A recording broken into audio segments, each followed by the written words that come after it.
What's up, guys? Jordan McAbee here, fantasyracingonline.com, home of the Slingshot Fantasy Auto Contest, and today we're going to talk about Talladega.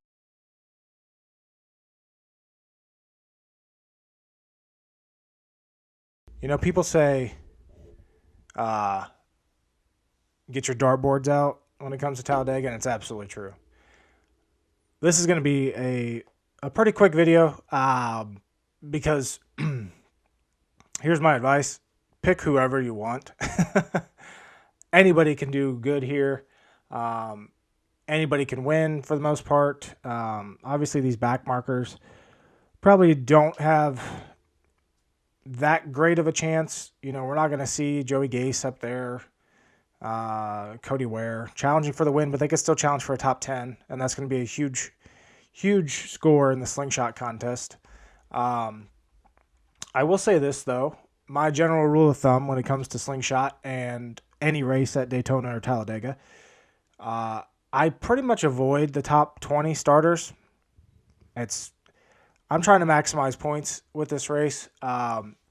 If we go back and look at Daytona from this year, so what you're trying to avoid here is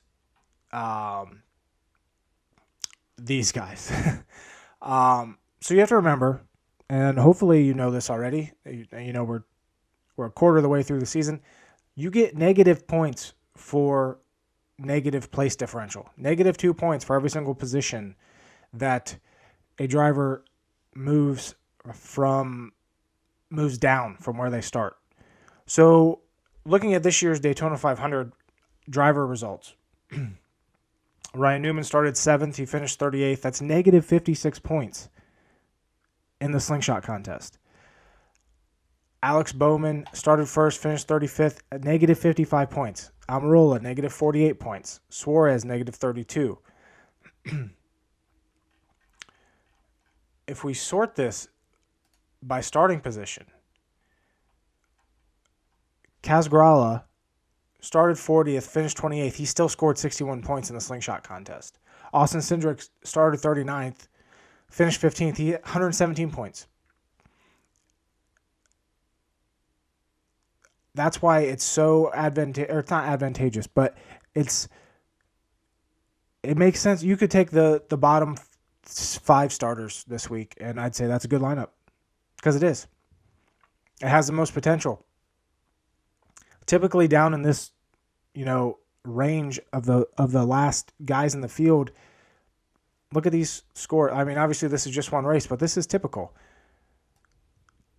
Typically you're scoring 60 points minimum.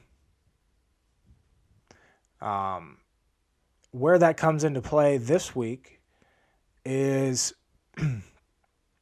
the starting lineup was set by the qualifying formula. So the back markers and the drivers that we typically don't think about are the ones starting in the back. So it messes with your head a little bit because you're like, oh, I don't want to make a lineup of J.J. Yaley, Josh Bilicki, Quinn Houff, and B.J. McLeod. Although, it's still a solid lineup this week. Here's what we know it's going to happen at Talladega. Someone's going to win. It's probably not going to be who we think is going to win. And there's going to be a big wreck that takes out half the field, quarter of the field.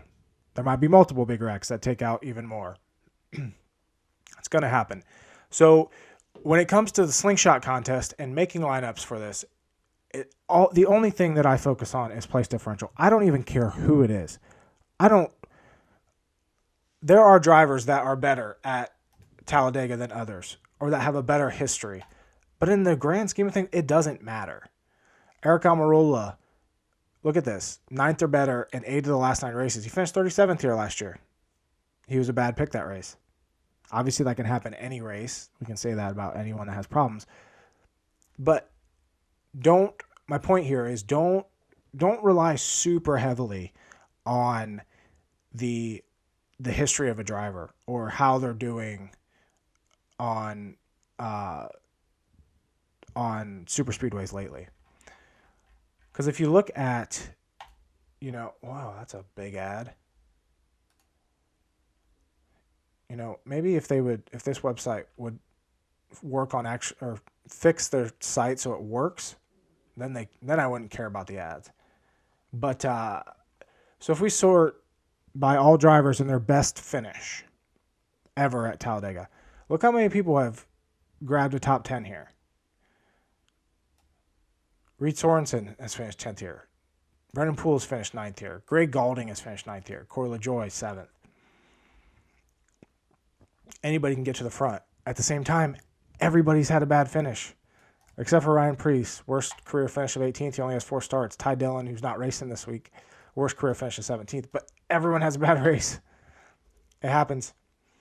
So it comes down to, honestly, I would slingshot this week, take the top 20 here, and I'm honestly not even really considering them. Maybe, to have a big name driver in my lineup and feel a little bit better in my head, I'm going to take like a Harvick or an Almirola, maybe Keselowski, Kyle Busch, Blaney. The absolute highest I would go in slingshot this week, starting position, is Ryan Blaney, because he is a very good super speedway racer. He can win this race. That's obviously going to be a big score, but at the same time, it's really not worth it to take that chance, in my opinion, of him wrecking out and finishing 30th. So honestly, I'm sticking to these guys right here. I'm picking 5 of these and I'm rolling with it. Looking at some of these guys starting in the back, got Harrison Burton in the 96 Toyota this week. The best car of the back markers. This is obviously his first Cup start, I believe. I don't think he's made a Cup start yet. But has huge upside. If he just finishes the race, he's going to put up a good score. Kaz Grala in the Colleague number 16, probably the second best car of these guys here, starting 31st through 40th. Grala probably has the second best car. I'd then put Justin Haley. He's a really, really, really good super speedway racer. Hell, he has a win in the Cup Series on a super speedway. But so he's finished. He won that race for Spire in 2019. Finished 13th in last year's Daytona 500, running this Colleague car, and then at Talladega, he finished 11th in the fall race last year. What year is this? 20. Yeah. Justin Haley, great pick, I think. Will more than likely be in my lineup. But yeah, so overall, not a ton of advice this week when it comes to building a lineup, but just remember, you can leave plenty of salary cap on the table. There's no reason to use all 50,000. A lineup like this, I love Corey LaJoie at Super Speedways, by the way. If you look at his, and like I said, so I'm kind of talking out both sides of my mouth. Don't rely super heavily on the data, but you're going to see me use previous data to make a lot of my points, and that's just because that's how my brain works. I need to substantiate my thoughts with some kind of numbers. So I will throw out those numbers, because me putting up an article and saying, oh, I really like this guy, and just leaving it at that, people are going to be like, who the hell is this hack? So got to throw out the numbers to substantiate any thoughts, but at the same time, they really don't matter. Speed here doesn't matter. Guys like Timmy Hill are going to probably go multiple laps down in this race because they're going to lose the draft. They're not going to have strong cars. But when half the field wrecks and they miss it, Tim Hill's going to finish top 20. He's starting dead last. He's going to finish top 20 in a typical Talladega race. That's just what's going to happen. He doesn't have a top 20 car. The chassis he's running is from like 2017. Like, the car is the worst car in the field every single time that he races.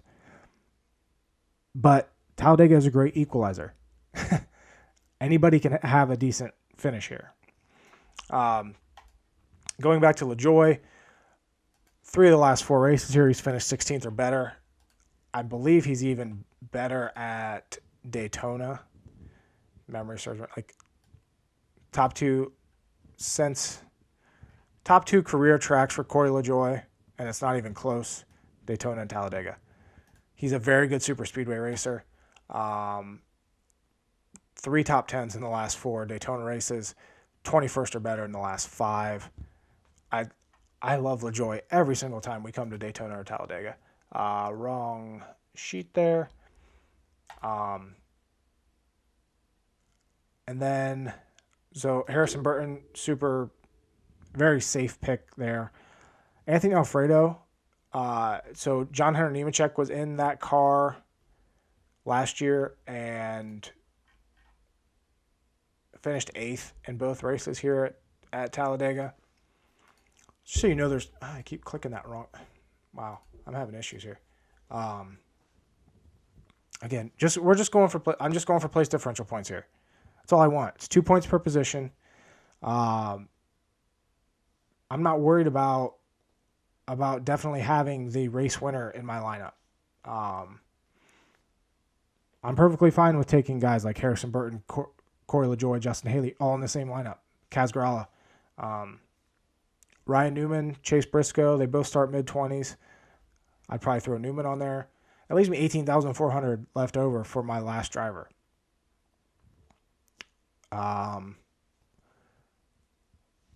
Just for shits and giggles, go Keselowski. He's probably going to wreck, but he has 5 wins here in 24 starts. Was obviously in position to win the Daytona 500 or compete for it this year. Always a good super speedway racer. But if I didn't want to go, starting 10th, that's still pretty risky in Slingshot. I'd probably go Cole Custer. So my highest place starter is going to be Corey LaJoie starting 26th. Maybe Chris Buescher. Like I said, I would not recommend, and I won't. I likely won't. I haven't set my lineup yet for Talladega, but it's going to be a quick 5-second, not think about it, pick drivers out of a hat type of lineup. But my highest priced driver, I probably won't roster anybody starting in the top 20, just because of how scoring in this game works.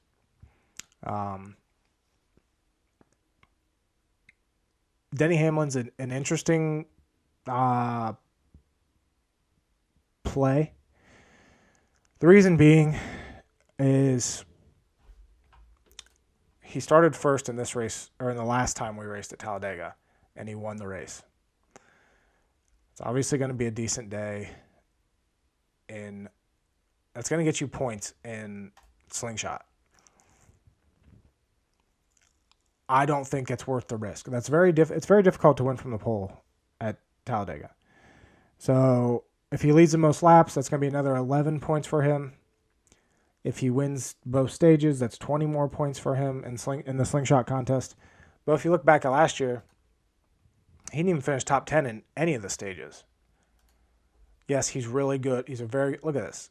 Top 5 in 4 of the last 5 Daytona races. You cannot say that Denny Hamlin isn't the best super speedway racer right now. But starting from first in the Slingshot contest, it doesn't make sense to pick him because 9 out of 10 times he's not going to put up a big score. And that's what you want. You want the fantasy points. Place differential matters too much in this game to take anyone starting in the top 5. I definitely, if I'm getting risky, like I said, the highest I'd probably even think about going is Ryan Blaney starting 7th. I wouldn't even touch the top 6. That's my opinion.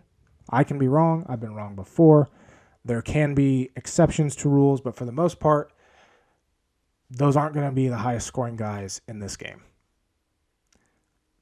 My philosophy, my strategy, play it safe, go place differential, head on to the next week.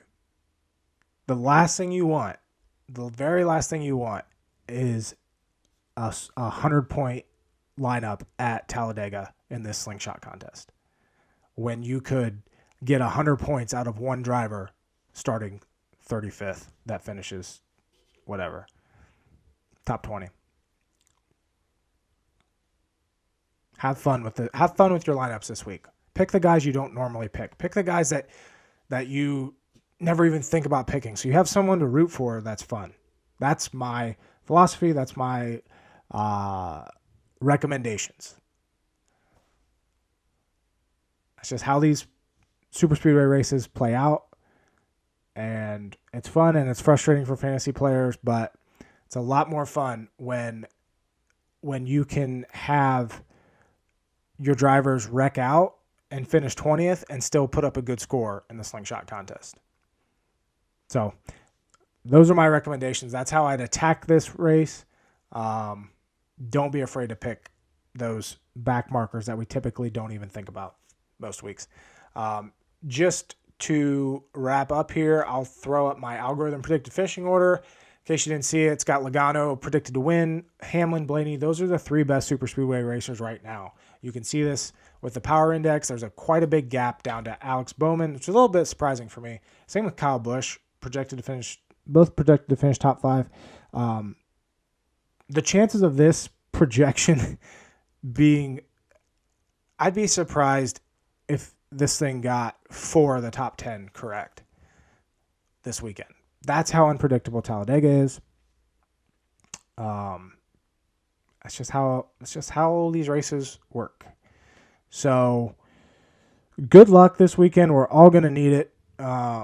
Worst comes to worst, and I've done this before. Throw the names in the hat. Spread them out on the floor, and whichever 5 your dog go up to, put it in a lineup and roll with it.